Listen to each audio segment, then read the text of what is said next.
할렐루야. 한 주간 평안하셨습니까? 말씀을 전하기 앞서서 질문 한 가지를 여러분에게 드리고자 합니다. 이 질문에 대한 답을 입 밖으로 말하지 마시고 마음속으로 개인적으로 솔직하게만 생각하시면 좋겠습니다. 여러분은 주님의 몸된 교회에 나아오는 것이, 예배를 드리러 이 예배당으로 나아오는 것이 정말로 즐겁고 감사하며 기쁘십니까? 오늘 이 자리에 어떠한 마음가짐으로 나오셨습니까? 세상 속에 살면서 여러 가지 죄악의 유혹과 그리고 사탄의 미혹과 또 믿지 않는 자들의 핍박 속에서 이리저리 터지고 또 이리저리 치이고 찢기지만은 이곳 예배당에만 오면 은혜가 되고 마음의 평안이 임하고, 이것이 진짜 나의 피난처다 라는 생각이 드십니까? 아니면 교회에 나오는 것조차 나의 인생 가운데 또 다른 짐이 되고 또 부담스럽고 뭔가 가면을 써야 하는, 나의 모습을 감추기 위해서, 나의 죄짐을 가리기 위해서 억지로 나를 다른 사람의 기준과 가치에 끼워 맞춰야 하는 그런 수고로움 때문에 교회보다 그런 타인의 시선과 타인의 판단에 더욱 자유로운 또 다른 곳으로 피하고 싶으십니까? 아마 전자와 같은 생각을 하는 사람은 교회에 오면요 눈물이 나고 기쁨이 있고 감사가 넘치고, 이곳이 정말로 나의 피난처입니다. 세상 가운데선 너무 힘들었는데 주님, 이곳에서는 은혜가 있고 감사가 내게 있습니다. 이렇게 고백할 수 있겠죠.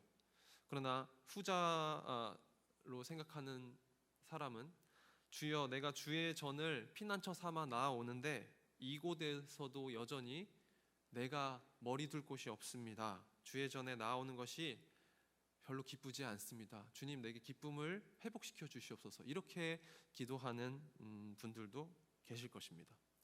사람마다 각자의 믿음의 상태, 처한 상황, 또 형편이 다르기 때문에 함부로 판단하여서 이것이 옳다, 이것이 그르다 할 수는 없겠지요. 그런데 분명 전자로 주님의 몸된 교회를 피난처라 생각하는 분들이 더욱 많지만 의외로 후자로 주님의 교회에 나아와서도 참된 안식과 기쁨과 평안을 누리지 못하는 분들도 많이 많다는 게 현실입니다.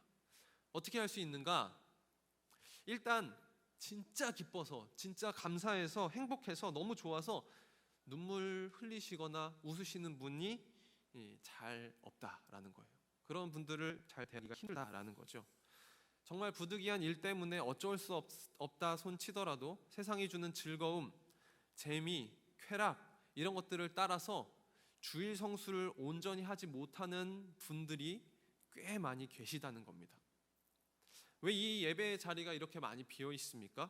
그것은 교회 내에서 참된 평안과 안식을 찾지 못하는 사람들이 그 영혼의 메마름, 목마름, 갈급함을 세상의 어떤 다른 즐거움으로 채우려고 해서일 것입니다.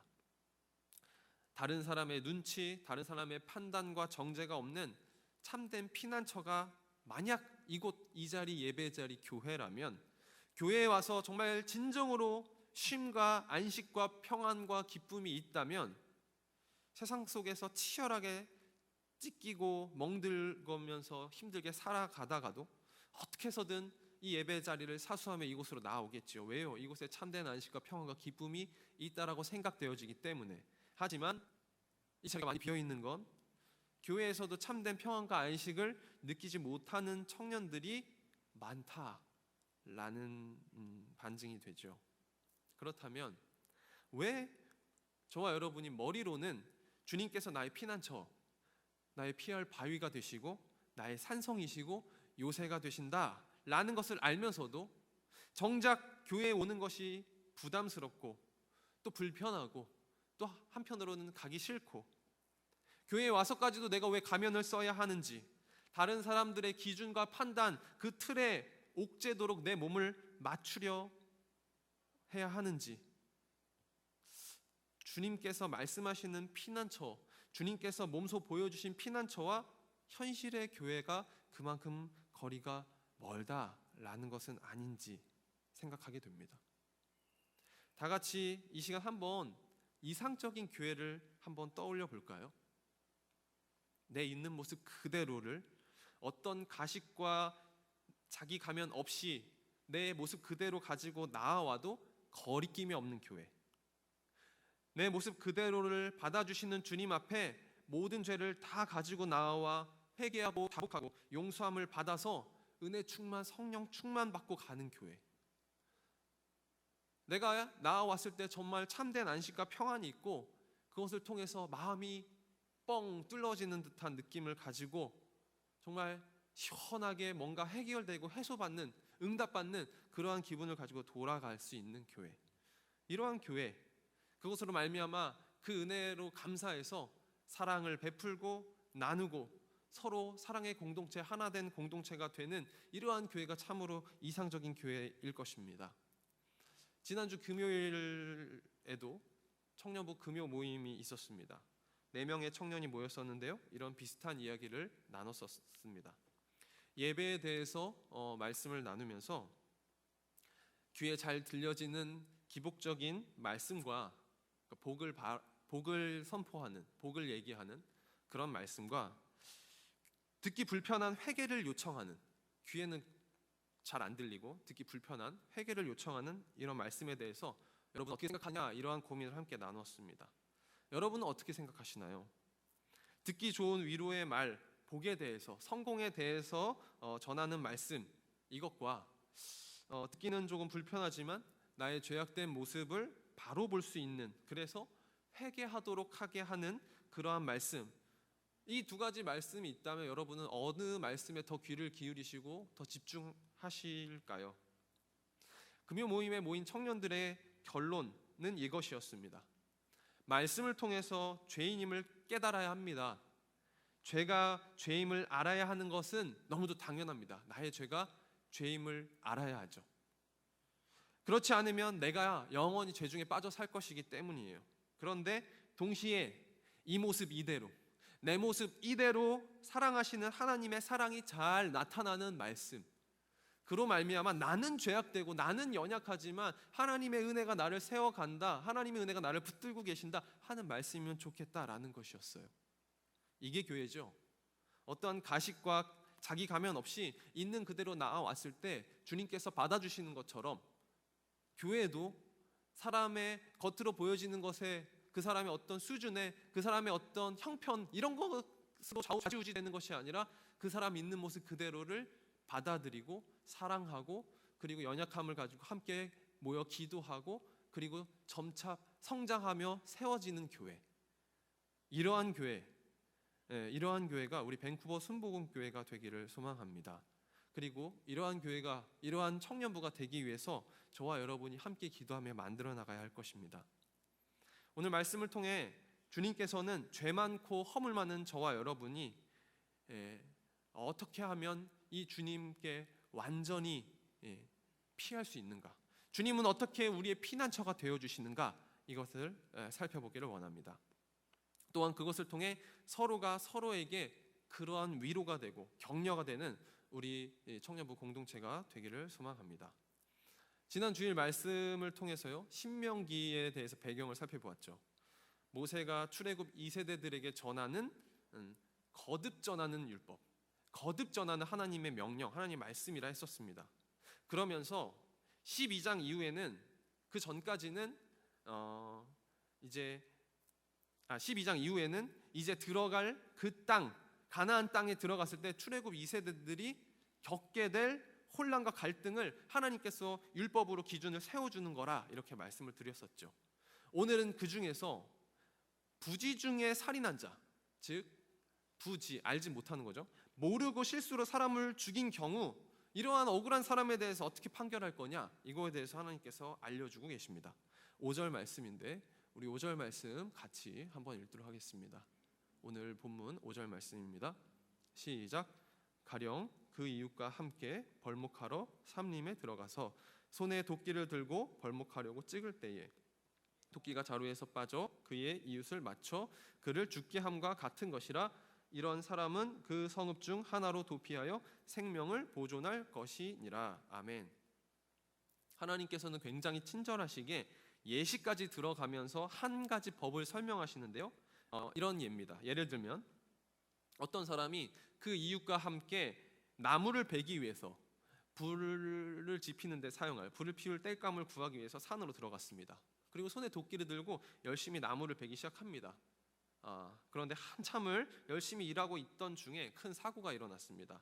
그만 한 사람의 도끼 자루에서 도끼 날이 빠지더니 휙 날아가서는 뒤에서 열심히 일하고 있는 다른 사람을 맞췄습니다.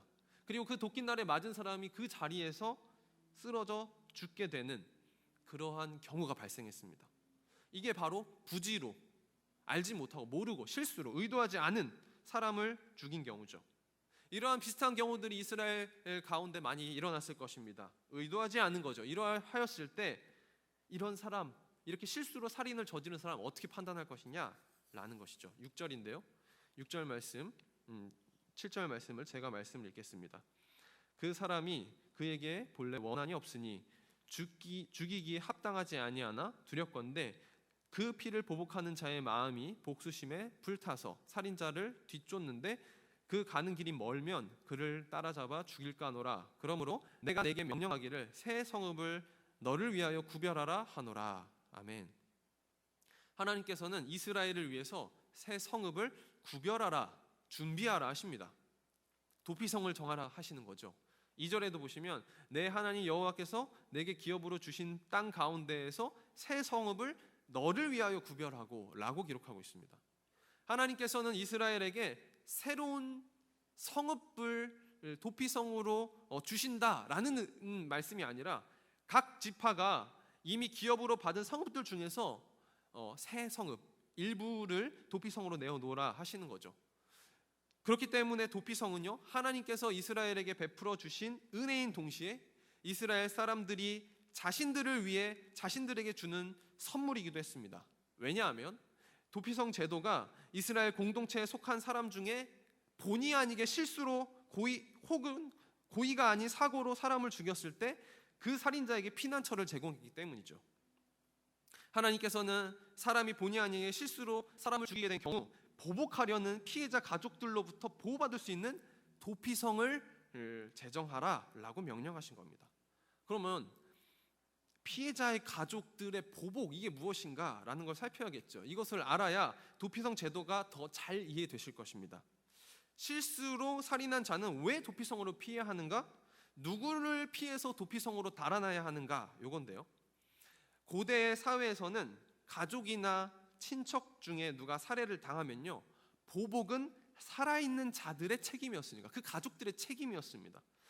고의가 아닌 실수로 사람을 죽게 한 경우에도 상황은 마찬가지죠. 유가족들은 보복을 해야만 죽은 사람에 대한 예우를 다 갖춘 것이라 생각했습니다. 그렇기 때문에 보복은 새로운 보복을 낳는 악순환, 죄의 연속이 될 수도 있었죠. 이러한 악의 고리를 끊기 위해서 도피성은요, 실수로 사람을 죽게 한 경우 이 도피성을 두어서 이 가족들, 피해 보복자들로부터 이 실수로 사람을 죽인 자를 보호하는 역할을 했습니다. 도피성으로 피하는 절차는 이러했습니다. 실수로, 사고로 모르고 사람을 죽였죠. 이 사람은 도피성으로 도망갑니다. 그리고 도피성에 이르러서는 성의 장로들에게 상황을 설명하고 그리고 그들의 허락하에 성에 머물 수 있었습니다. 도피성에 살고 있는 장로들은요, 이 도망온 사람, 이 살인자의 설명을 듣고 나서 이 사람이 도피성에 머무는 것이 납득이 될 경우에는 받아들였고요, 납득이 되지 않을 경우에는 그 사람을 피해 보복자에게 넘겨주어서 죽게 했습니다. 하지만 납득이 된 경우에는 일단 이 도피성 안으로 들어오면요, 그 사람은 도피성 사람들에 의해서 보호를 받게 되는 거예요.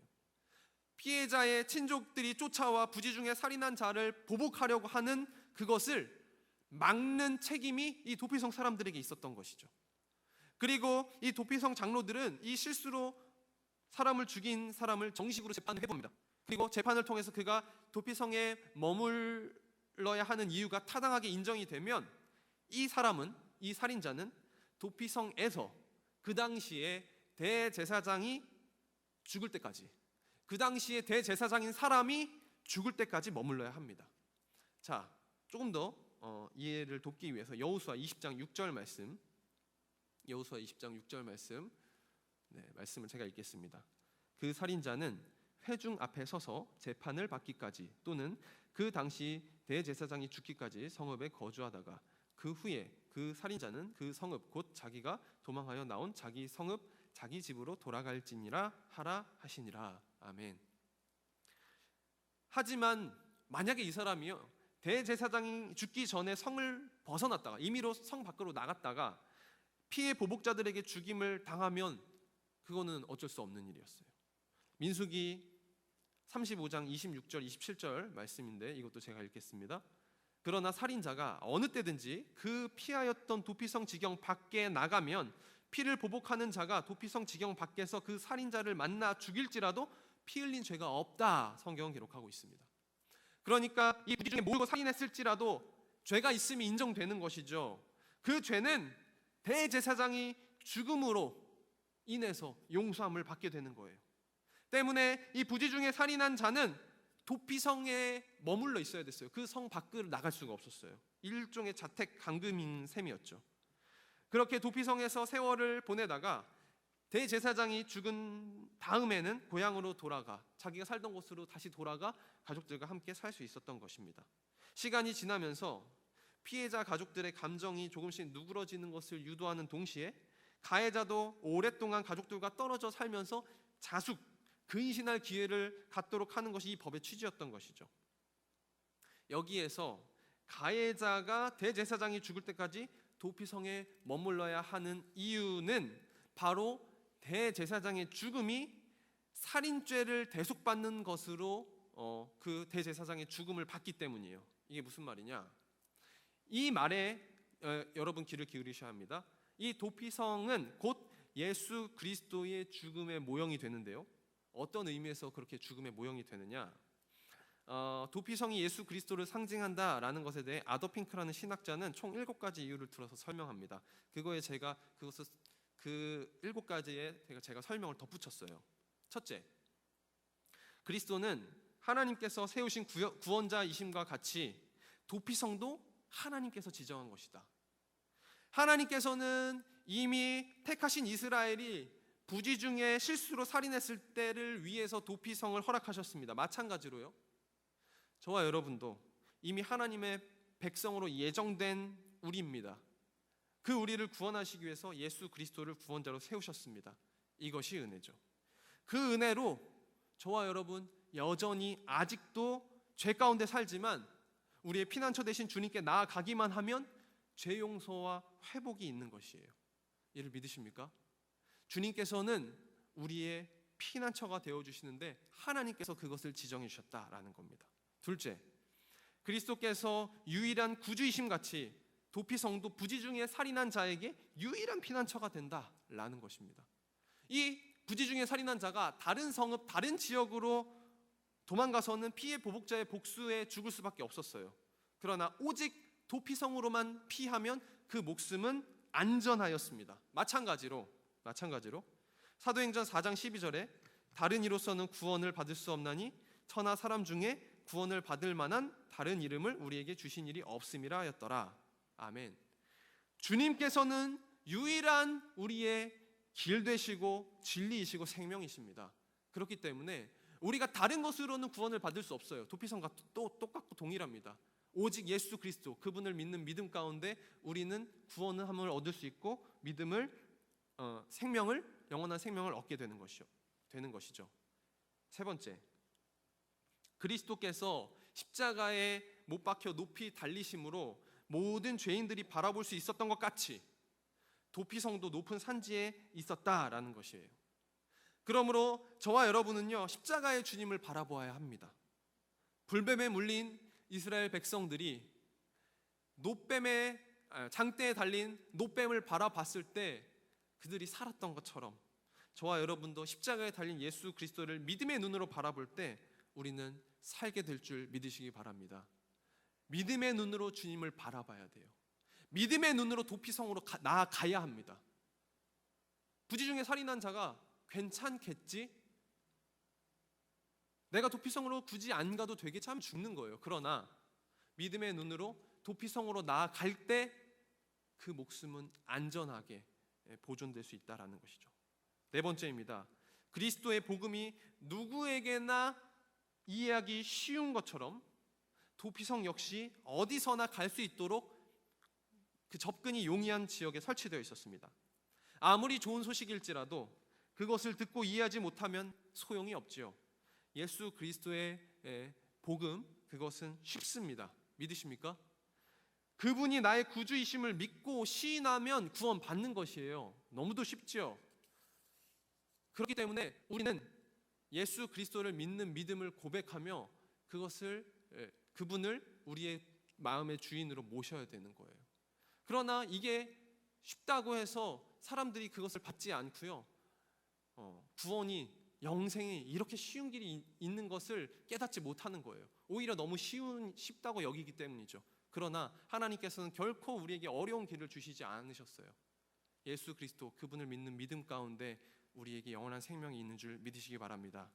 다섯 번째, 믿음으로 그리스도 안에 거하는 자가 정죄함을 받지 않음과 같이 부지 중에 살인한 자가 도피성의 안에 있는 동안은 안전하고요, 정죄함을 받지 않습니다.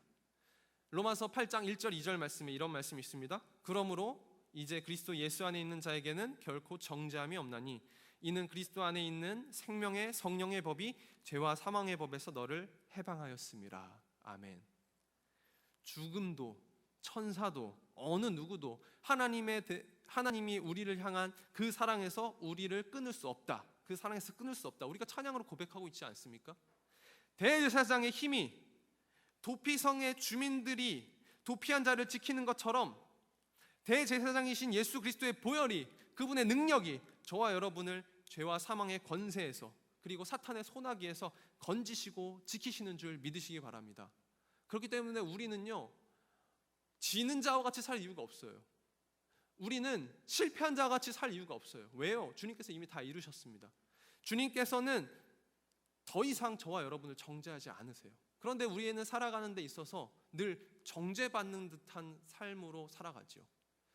사탄의 우리 마음의 속삭임 가운데 우리의 하나님을 향한 믿음이 의심으로 바뀌고 불신으로 바뀔 때가 너무도 많이 있습니다. 너 그래서 예수 믿는 사람이라 할 수 있겠니? 너 그래서 하나님의 백성이라 할 수 있겠어? 너 그렇게 많은 죄를 짓고서 너 그렇게 거듭 넘어지면서 하나님의 자녀, 하나님의 백성이라 할 수 있겠니? 사탄은 늘 우리에게 참소합니다. 그러나 성경은 말합니다. 예수 그리스도 안에 있는 자에게는 결코 정죄함이 없다. 저와 여러분, 그리스도 안에 있는 자들임을 믿으십니까? 우리에게 정죄함이 없습니다. 예수 그리스도 안에서 생명의 성령의 법이 저와 여러분을 건지시고 해방하였기 때문입니다. 이를 믿으시는 저와 여러분이 되시기를 소망합니다. 여섯 번째, 그리스도 안에는 유대인이나 이방인이나 차별이 없음 같이 도피성에도 유대인과 이방인을 차별하지 않고 받아준다라는 것이에요. 자, 복음이요, 누구에게나 동일하게 주어집니다. 제가 이전에 말씀드린 적이 있죠. 복음은 누구에게나 동일합니다. 그러나 아무에게나 주어지는 건 아니에요. 이게 무슨 말이냐? 내가 믿음을 가지고 도피성으로 들어갔을 때 그는 안전하게 거하는 거예요. 내가 믿음을 가지고 예수 그리스도 안으로 들어갔을 때 구원의 능력이 우리에게 나타나는 거예요. 믿어야 됩니다. 믿는 자에게 주어지는 거예요. 요한복음 3장 16절, 하나님이 세상을 이처럼 사랑하사 독생자를 주셨으니 이는 그를 믿는 자마다. 우리는 그를 믿어야 됩니다. 그를 믿는 자마다 멸망치 않고 영생을 얻게 하신다.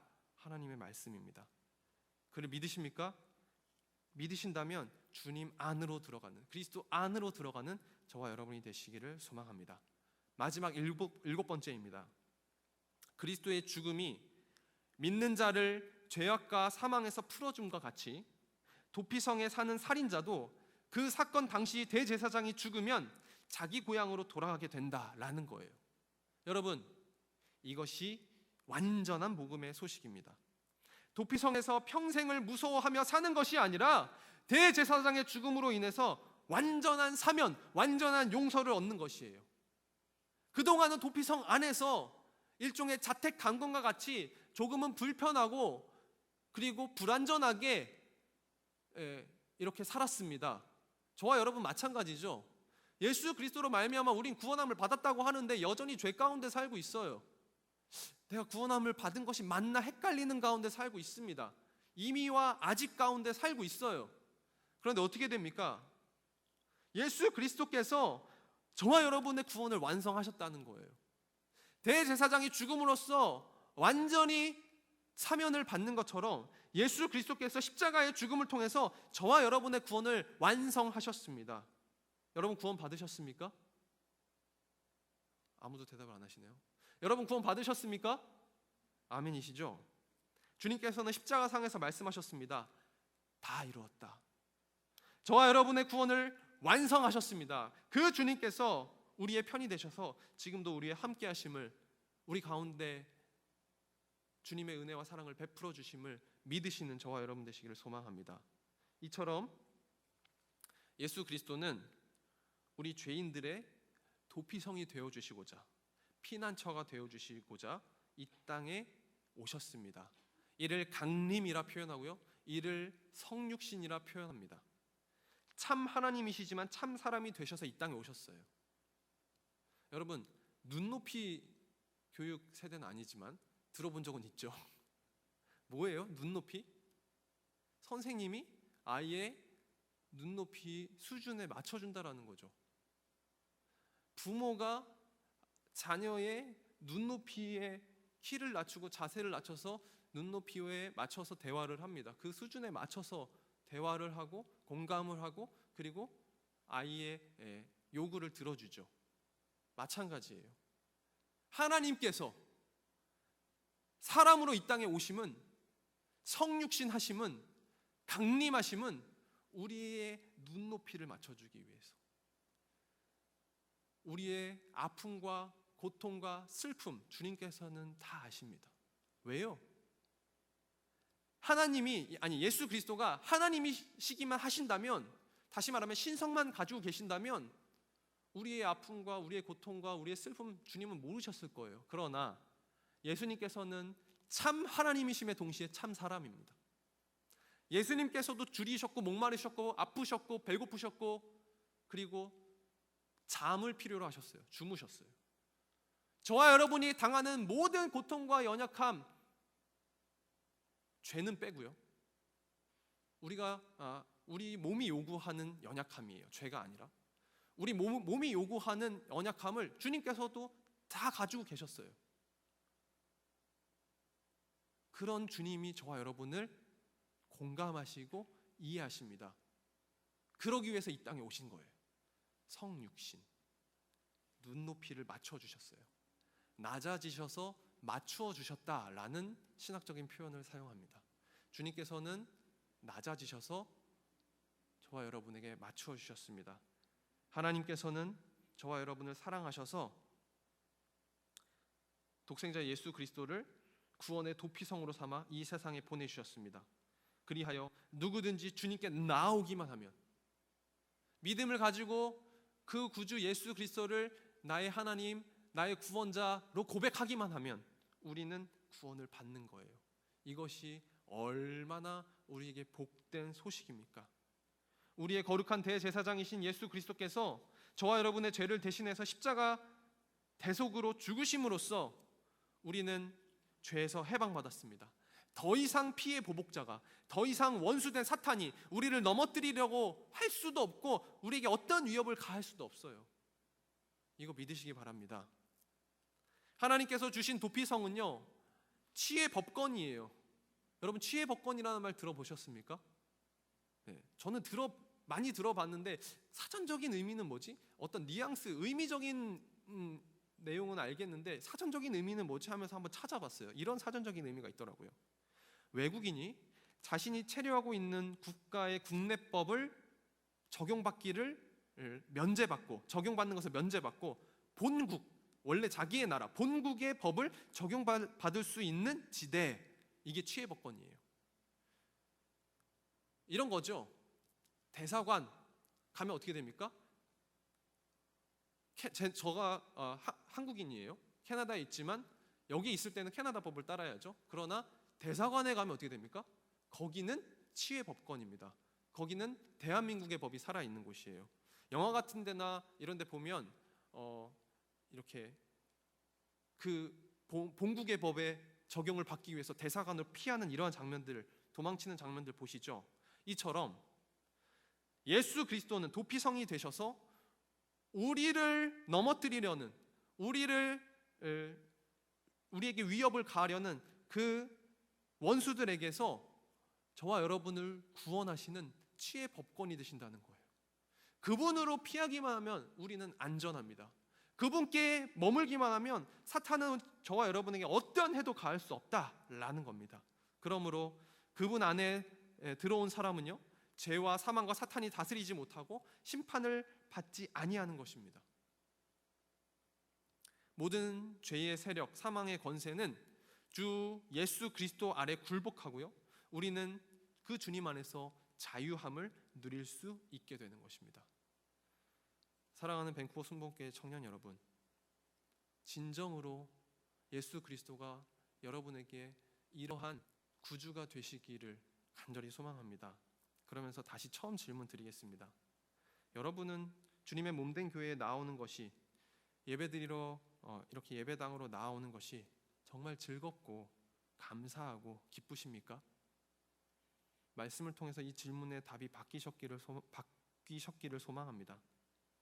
네, 내가 주님으로 인해서 감사하고 주님으로 인해서 기쁩니다. 죽은 나를 살리시고 나의 피난처, 나의 피할 바위, 나의 구원자 되신 주님으로 인하여 내가 오늘도 삽니다 라는 고백이 여러분에게서 고백되어지기를 원합니다.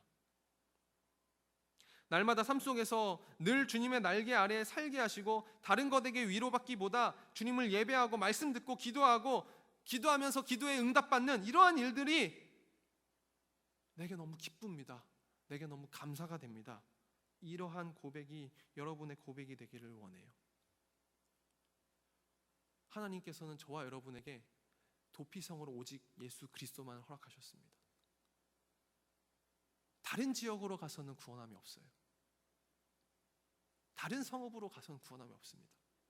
하나님께서 지정하여 주신, 하나님께서 허락하여 주신 딱 그곳으로 가야만 우리에게 안전합니다. 예수 그리스도, 그분이 저와 여러분의 안전입니다. 저와 여러분의 생명입니다. 우리를 살게 하십니다. 사탄은 다른 것이 있다, 다른 길이 있다, 다른 진리가 있다, 다른 생명이 있다, 우리를 유혹하고 미혹하지만